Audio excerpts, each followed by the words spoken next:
The Saiyans finally assemble after Vegeta convinces the king of planet Sadala to allow them to train and gain the next evolutionary state. That way they can have a chance to face off in this multi-universal war. Listen to me, all Saiyan people.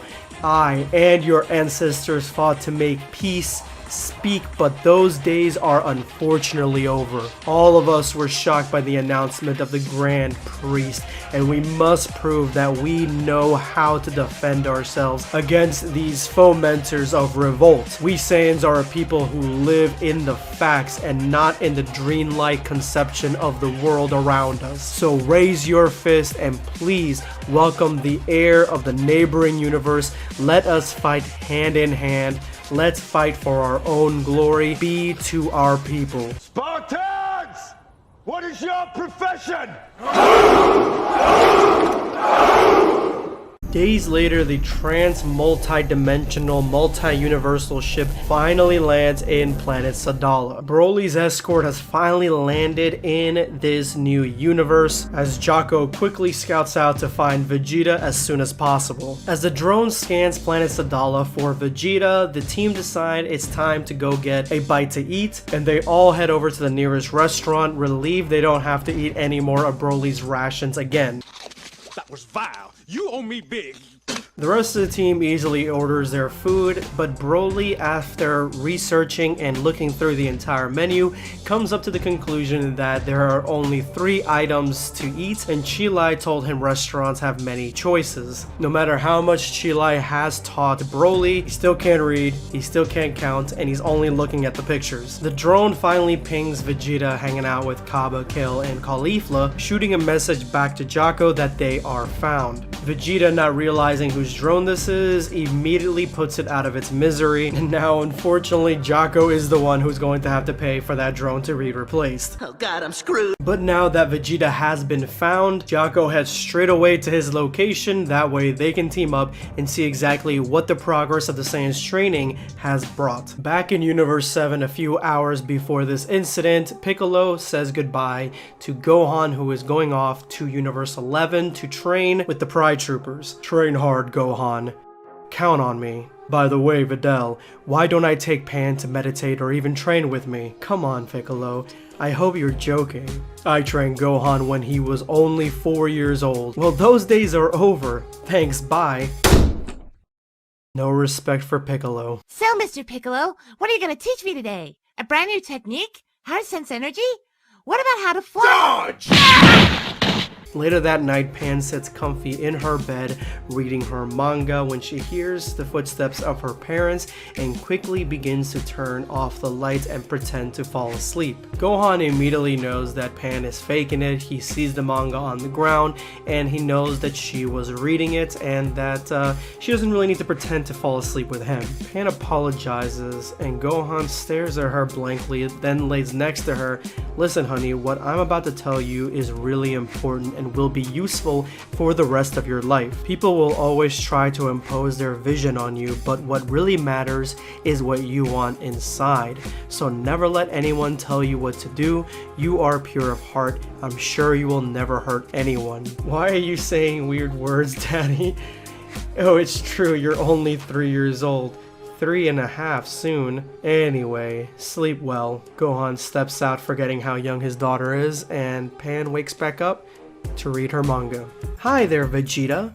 You don't feel like you've destroyed a very expensive gadget by any chance? I don't give a damn about your robot. What do you want from me? What I want? I had to travel for 2 days just for your wife and 3 scoundrels.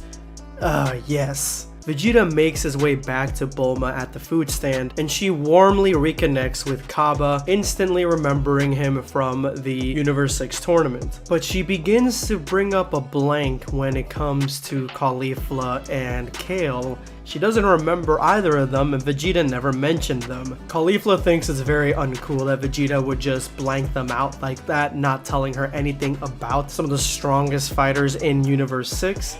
Vegeta explains, I didn't want to bother my wife talking about such gross people as you. Always trying to prompt a rise from CAULIFLA, but instead of CAULIFLA fighting back like she did in the earlier chapter, she ends up just walking home, realizing the power of Vegeta and its connection to the king of planet Sadala. Bulma did not like the way that Vegeta talked to this girl, and this leads Cabba to just end up leaving as well, something he's got to do, urgent business, and runs off after CAULIFLA. Only cowards on this planet. Kale thinks it's about time that she leave too, seeing as how her two friends also have left, but Bulma makes it clear that you're running away as well.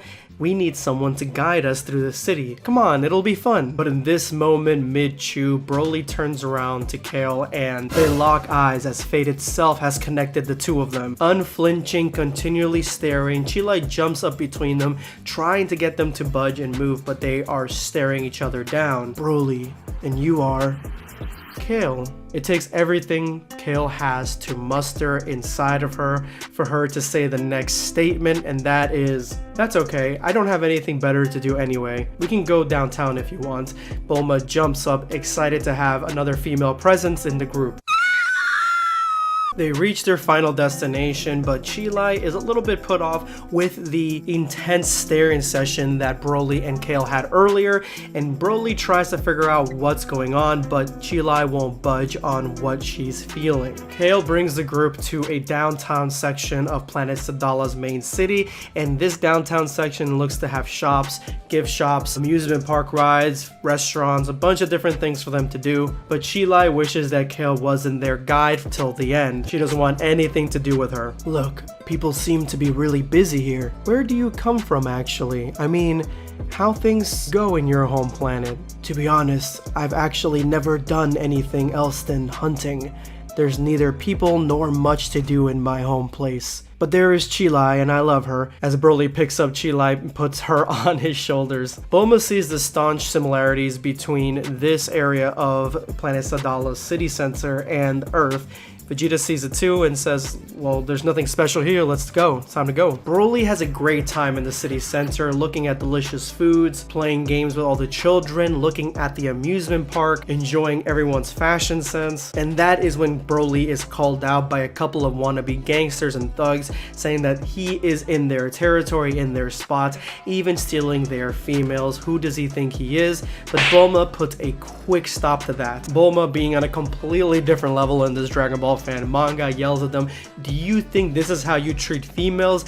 Be gone now, and expels these hoodlums away from their party. It doesn't seem to matter which universe you're in, you're always going to have bad apples in each one, but Bulma decides that it is actually a good point that Broly shouldn't be walking around shirtless, especially around all these women, and he should have something covering him up. Bulma pulls out a dish-shaped capsule corp tech, something new we've never seen, but Bulma makes the fatal mistake in trying to remove Ba's pelt away from Broly, and Broly instinctively grabs Bulma's arm, accidentally hurting it. But Kale stops the interaction and says that she doesn't mind the pelts at all, and if the smell does bother Bulma, then she does have a perfume maker that she knows that can get rid of it, something that Broly 100% takes to heart, and Bulma honestly had no idea that the pelt meant so much to him, but decides, let's go ahead and continue with putting on this shirt for you. But it's not an actual shirt, it looks to be some sort of Capsule Corp nanotech technology,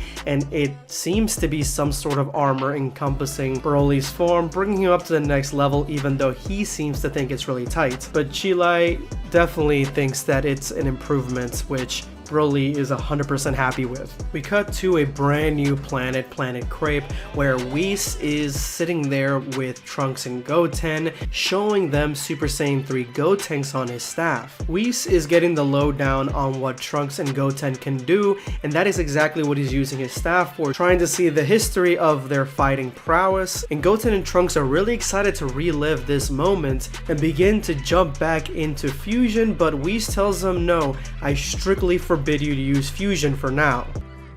Great. I think I got it, but just in case, Tell me the whole thing again, I wasn't listening. Allow me to explain you the following. The goal of the first part of this training is to reach the Gotenks maximum level for the both of you, otherwise a power close to your fullest potentials. There will be 3 steps. First one consists to become one with your inner selves. To put it easier, you will have to be able to unleash all your power in one blow, be it with physical contact or not. For this, you will have to face your weaknesses, your emotions, and your inner demons. Here is the first exercise. A plastic ball is in the center of the device, and a light that will appear either red or green is above. When at least one of the sides of the device will be hidden, the red light will appear. Furthermore, hitting both sides simultaneously will make the green light appear. Therefore, your goal is to activate both red and green light, and for your hits to be hard enough and of the same intensity so the ball in the center explodes from the pressure as well. To succeed, rigor, focus, and explosiveness will be needed, though according to me, the hardest part will still be the perfect synchronization needed for the ball to explode.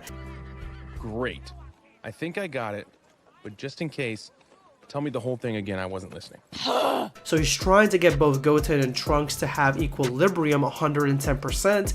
That way, this will make the Gotenks fusion a lot stronger. And with that, Goten and Trunks training is about to begin. Attention, the training will start. You are the 5th squad. Remember it well. You already know the 3 admirals standing besides me. Admiral Ruba, the most powerful man on the planet. Admiral Lariok, experienced strategist and a bold warrior, the man who won a battle without mobilizing any soldiers. Admiral Fennel, best of the best at the fight. She successfully dismantled 182 smuggling rings. If I were you, I wouldn't try to hide anything from her. You will make 4 mixed groups. Each group will go in front of the other, the admirals or myself. Have I been clear? Yes, sir. I haven't heard anything yet. Louder, have I been clear? Yes, sir! I feel like I'm gonna enjoy this job. Vegeta notices KAULIFLA not getting along with certain members of the Planet Sadala Force and decides to place her in a specific group instead of letting her choose. What? I thought we would get to choose our own group. Don't argue as Vegeta rushes up, grabs her by the hair, and instinctively turns into Super Saiyan all at the same time at lightning speed, surprising even the Admiral, leading only one admiral to voice his concern. Vegeta, it will be better if you don't use this form. How? Did I hear you right? Who allowed you to call me by my name? This leads the Planet Sadala squad, the army, to start having mixed thoughts and mixed feelings about Vegeta. Will he fight Ruba, the strongest warrior on Planet Sadala, or will he respect the prestige of one of its honorary warriors? You all be quiet. What are those whisperings for? Huh? Do you realize the lack of respect he is showing? That's not the point. Reacting like that isn't appropriate for a proper Saiyan soldier. Such behaviors are unworthy of us. Although, if this Vegeta has an issue with us, I guess we'll have to deal with 2 big issues in that case. Aside from the king, everyone is skeptical about your ability to lead us. The admirals slowly but surely turning on the Prince of all Saiyans. It's treason, then. Now what? You're doubting about my legitimacy? The Sadala squad is quite confused and looking at Vegeta with a great deal of concern as Vegeta realizes that he's quickly losing the attention of the army. All 3 admirals square up on Vegeta. They will test his power right away. They will test it and see exactly how far he will go to quail insubordination in his ranks. Calm down, everybody. We will find a compromise. Yes, listen to Cabba. Silence!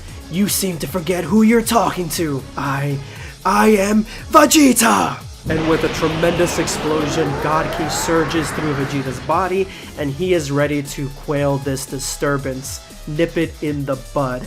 Come at me. That is the end of today's chapter. If you like Dragon Ball fan mangas, then I recommend this one for you guys right here. Subscribe for more content.